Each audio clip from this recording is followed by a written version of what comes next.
Assalamualaikum dan salam sejahtera. Lelaki warga Nigeria dihadapkan ke Mahkamah Magistrate Sepang hari ini atas tuduhan membunuh Ketua Jururawat Hospital Serdang Siti Khairina Muhammad Kamarudin. Tertuduh Olowonle Oluwajuwon Gilbert, 36 tahun, mengangguk faham ketika kertas pertuduhan dibacakan jurubahasa di hadapan Magistrate A. Akhiruddin Acho. Tertuduh yang tidak diwakili peguam didakwa membunuh Siti Khairina 40 tahun di sebuah unit kondominium di 3rd Avenue Condominium Cyberjaya antara 12.41 tengah malam 9 Mei hingga 2.30 petang 15 Mei lalu. Tertuduh berdepan kesalahan mengikut Seksyen 302 Kanun Kesiksaan yang boleh dikenakan hukuman mati mandatori. Terdahulu, Timbalan Pendakwa Raya Nasharina Nazlan memohon mahkamah menetapkan tarikh untuk sebutan semula kes sementara menunggu laporan bedah siasat, kimia, telefon bimbit dan rakaman kamera litar tertutup. Mahkamah menetapkan 31 Julai depan untuk sebutan semula kes. Siti Khairina yang dilaporkan hilang sejak 8 Mei ditemui mati pada 15 Mei lalu dengan kesan kelar di dada, leher dan kepala.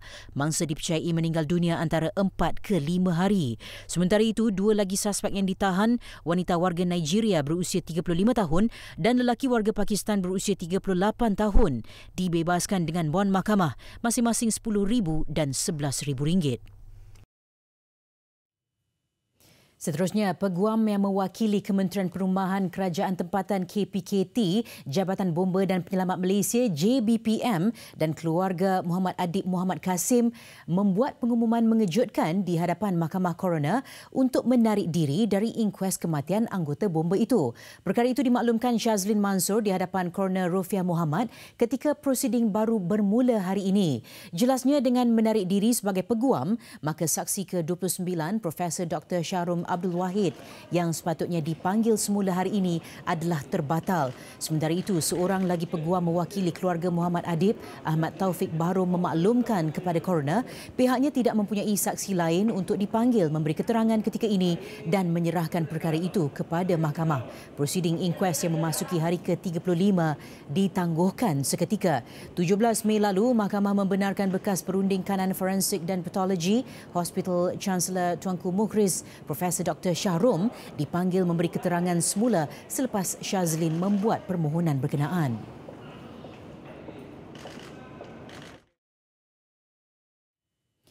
Suruhanjaya Siasatan Diraja RCI mengenai penemuan kem penempatan sementara dan kubur di Wang Kelian Perlis. Sesi pendengaran awam yang memasuki hari ke-12 bersambung hari ini. 3 lagi individu memberi keterangan di hadapan 7 anggota panel yang diketuai bekas Ketua Hakim Negara Tun Arifin Zakaria, menjadikan jumlah keseluruhan 38 saksi setakat ini telah memberi keterangan sejak hari pertama prosiding 16 April lepas. Individu pertama tampil memberi keterangan hari ini ialah penolong pendaftar Mahkamah Rendah Perlis, Monica Joseph Gaisa.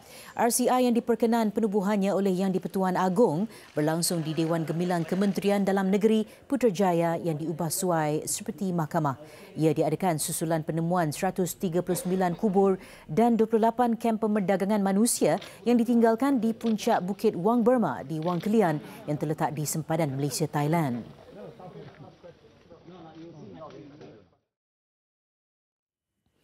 Ratusan samseng jalanan tertangkap kerana menjadikan lebuh raya pesisiran pantai timur WCE untuk kegiatan lumba haram. Hasil operasi, sebanyak 277 buah motosikal ditahan kerana tidak mematuhi undang-undang jalan raya.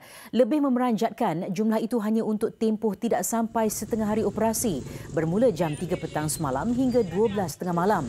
Pelbagai jenis motosikal yang telah diubah suai dikesan. 283 individu turut diperiksa dan 11 buah motosikal disita. Operasi dilakukan bahagian siasatan dan penguatkuasaan trafik BSPT Ibu Pejabat Polis Daerah IPD Manjung bersama pasukan sukarelawan Polis PVR Manjung. Ketua Polis Daerah Manjung, Asisten Komisioner Muhammad Hanif Osman ketika dihubungi berkata, sebanyak 374 saman dikeluarkan atas pelbagai kesalahan trafik. Hasil risikan mendapati kegiatan lumba haram di tapak projek lebuh raya itu dipercayai telah berlaku sejak 2 bulan lalu.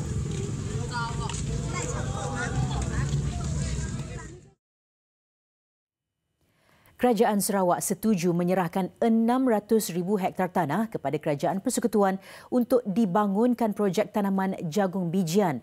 Perbincangan mengenai perkara itu akan diadakan Menteri Pertanian dan Industri Asas Tani dengan Kerajaan Sarawak hari ini. Menurut Datuk Salihuddin, langkah itu mampu menghasilkan kira-kira 20% makanan untuk ternakan sekaligus mengurangkan kebergantungan kepada produk import. Besok saya akan berada di Sarawak. Ada pertemuan dengan Ketua Menteri Sarawak yang Sarawak juga berhasrat untuk memberikan tanah yang cukup luas.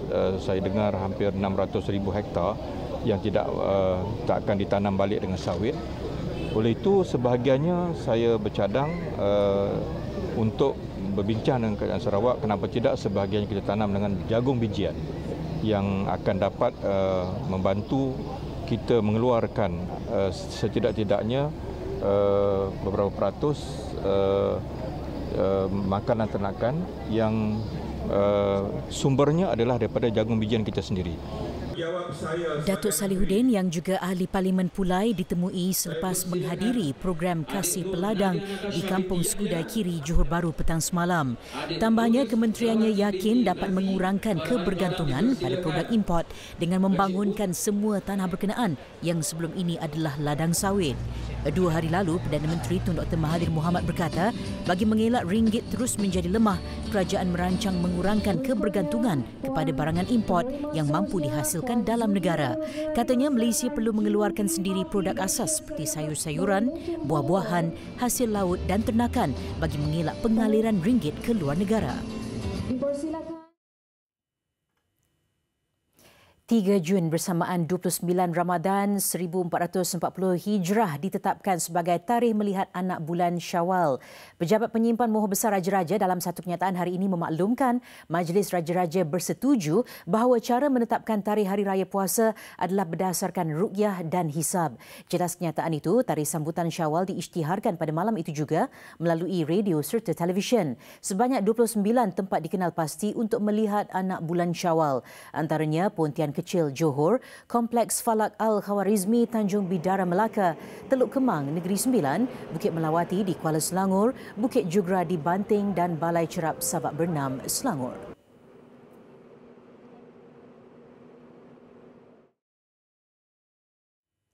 Dalam pada itu, 10 kawasan panas di sempadan Malaysia Thailand akan dipertingkatkan kawalannya bagi mengekang aktiviti penyeludupan mercun dan bunga api menjelang Aidilfitri. Menurut Ketua Pengarah Agensi Kawalan Sempadan Malaysia AXEM, Datuk Syahrudin Abu Sohod, seramai 600 anggota ditempatkan di kawasan itu bagi membantras penyeludupan barang larangan lain memasuki negara ini. Antara kawasan tumpuan itu ialah sempadan Wang Kelian serta Padang Besar di Perlis, Bukit Kayu Hitam di Kedah serta Rantau Panjang dan Pengkalan Kubur di Kelantan.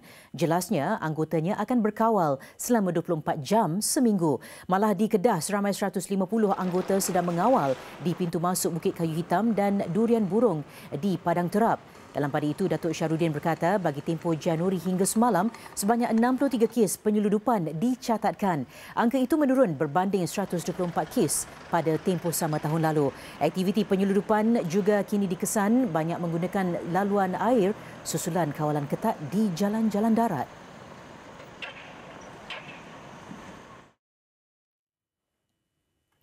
Sudah menjadi lumrah setiap kali tibanya musim perayaan, pelbagai perancangan dekorasi untuk ruang kediaman mula difikirkan. Menata rias kediaman peribadi dan pilihan konsep menepati citarasa bukan perkara mudah untuk dizahirkan. Ia memerlukan penyelidikan, rujukan dan kefahaman yang tinggi diiringi kesabaran demi mencipta ruang impian. Antara elemen yang memainkan peranan penting, pemilihan karpet yang bersesuaian.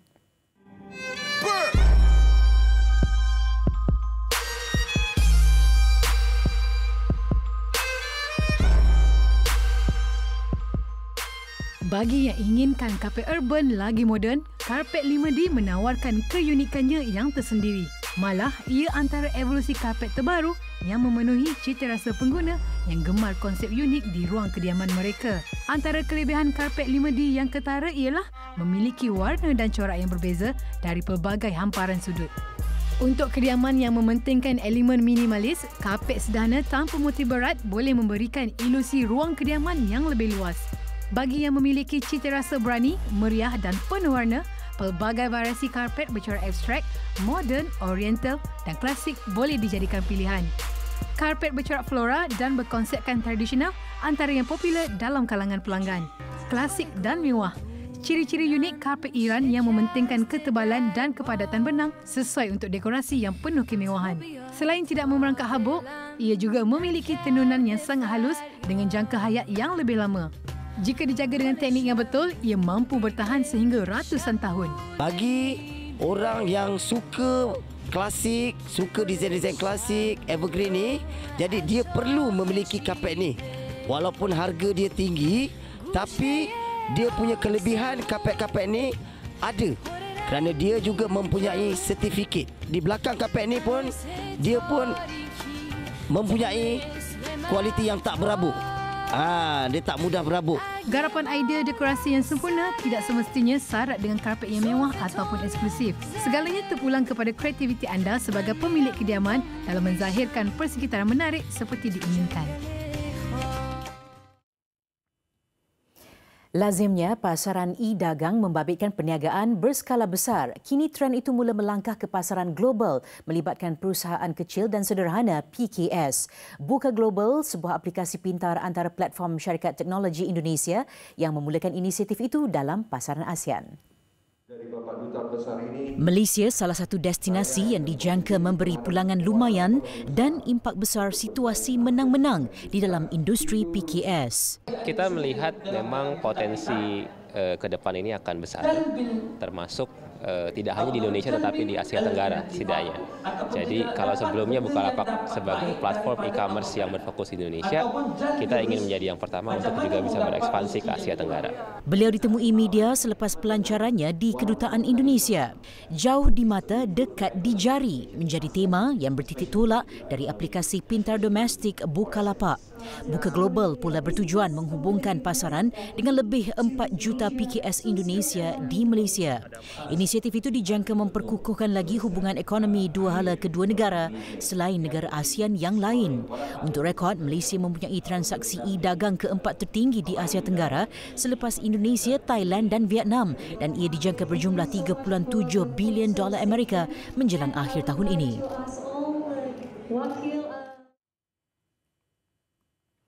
Fiat Chrysler Automobiles FCA dan Renault dijangka mengumumkan rundingan penggabungan dalam masa terdekat. Penggabungan dilaporkan Wall Street Journal bakal membabitkan pemindahan ekuiti pada asas sama rata. Pengerusi Renault, Jean-Dominique Senard, juga dilaporkan telah membentangkan rancangan itu kepada Menteri Kewangan Perancis Bruno Le Maire pada Jumaat lalu. Kerajaan Perancis mempunyai kepentingan 15% dalam Renault.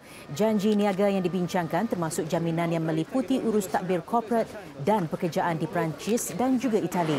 Tekanan penggabungan antara pengeluar kereta semakin ketara bagi menghadapi cabaran elektrifikasi, peraturan pelepasan asas dan teknologi baru yang mahal bagi kenderaan autonomi.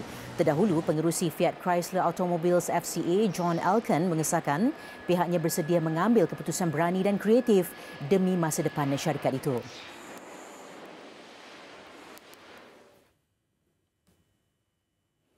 Kumpulan Wang Simpanan Pekerja KWSP dilaporkan membeli bangunan Ibu Pejabat Sports Direct International di United Kingdom tunai £120 juta.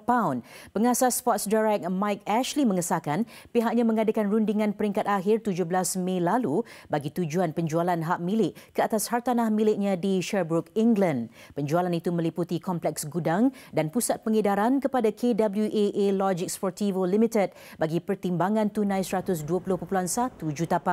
Menurut laporan The Times, KWSP adalah pemilik KWAA Logic Sportivo. Peruncit sukan dari UK itu turut berkata, setelah perjanjian tersebut selesai, ia akan memajak hartanah di Sherbrooke bagi tempoh 15 tahun selain mengendalikannya sebagai pusat pengedaran, pejabat dan perniagaan runcit seperti biasa.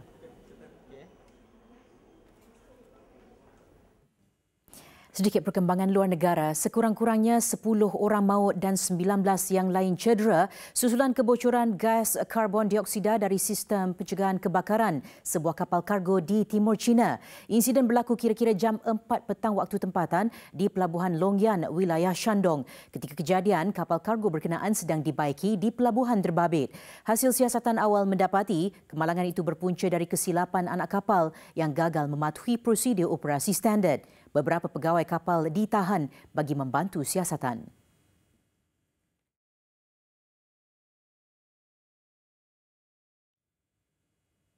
Seterusnya, sekurang-kurangnya 30 maut dan ratusan yang lain hilang dalam kejadian bot karam di sebuah tasik di barat Republik Demokratik Kongo. Menurut Datuk Bandar Inongo, Simon Mbowemba, setakat ini 30 mayat sudah ditemui. Kejadian berlaku pada waktu malam di tasik Maya Ndombe. Kejadian meragut nyawa 12 wanita, 11 kanak-kanak dan 7 lelaki. Ketika kejadian, lebih 350 penumpang berada di atas bot. Setakat ini, 183 orang dilaporkan terselamat.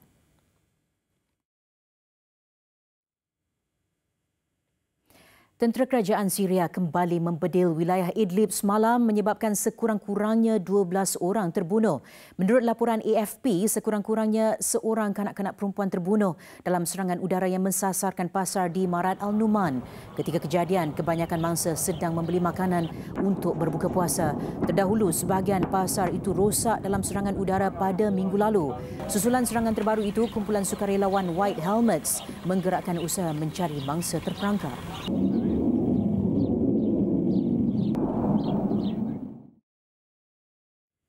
Sementara itu, sekurang-kurangnya 2 orang maut selepas puting beliung melanda daerah El Reno di Oklahoma, Amerika Syarikat. Insiden menyebabkan sebuah hotel musnah manakala ratusan kediaman penduduk rosak. Puting beliung itu melanda sekitar jam 10.30 pagi waktu tempatan dan operasi mencari dan menyelamat masih diteruskan hingga kini. Insiden itu berlaku selepas hujan lebat dan banjir dilaporkan sepanjang minggu lalu di bahagian Midwest. Sekurang-kurangnya 9 kematian dilaporkan akibat cuaca melampau di kawasan itu setakat ini.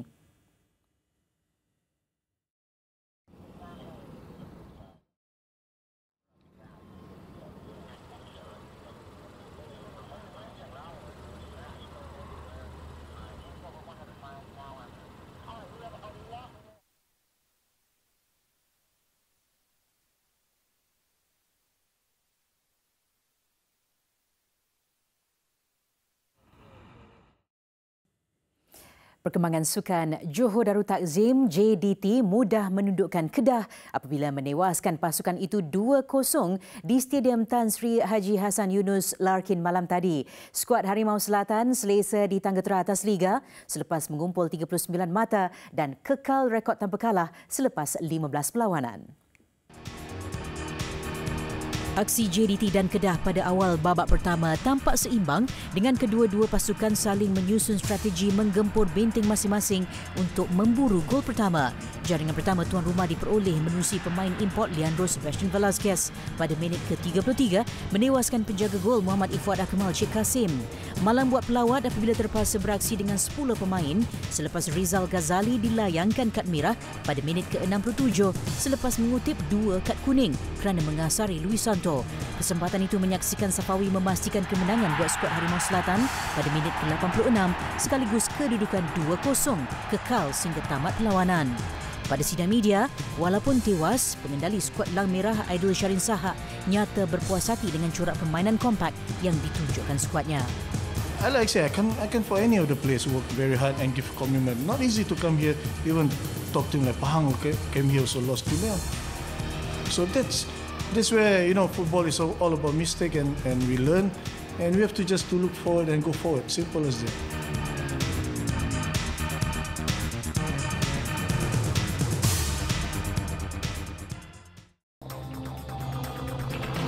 Dalam satu lagi aksi, PKNP FC terus kemarau kemenangan dalam 8 perlawanan berturut-turut selepas tewas 1-4 kepada Kuala Lumpur di Stadium Bola Sepak Kuala Lumpur Ceras malam tadi. Terdahulu, tuan rumah tampil dengan aksi cukup bertenaga untuk memastikan babak pertama dengan kedudukan cukup selesa mendahului permainan 3-0. KL memperoleh jaringan pembukaan seawal minit ke-11 menerusi Paulo Hosu sebelum seorang lagi bintang importnya, Guilherme de Paula, menyumbangkan 2 lagi gol masing-masing pada minit ke-14 dan 18. Usaha PKNP untuk mendapatkan gol pertama berhasil menerusi Giancarlo Lopez Rodriguez pada minit ke-81. Hasil kesilapan penjaga gol tuan rumah Muhammad Farizwan Kamarudin menangkap bola dengan kemas. Ketika aksi dilihat bakal berakhir 3-1, Depola memanfaatkan peluang terhidang untuk melengkapkan hat-tricknya pada minit ke-90. Tamat 4-1 memihak tuan rumah, membolehkan KL memintas PKNP di kedudukan ke-10 sekaligus keluar dari kelompok 2 tercurut Liga Super.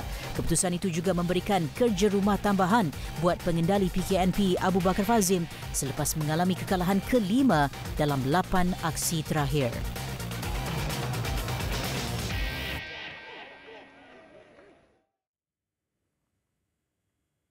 Buletin 1.30 berhenti di sini. Kreativiti karya solekan pelbagai ilusi oleh seorang penggiat seni dari Britain menutup buletin hari ini. Saya Nur Jamalina Muhammad Jamali. Salam hormat. Assalamualaikum.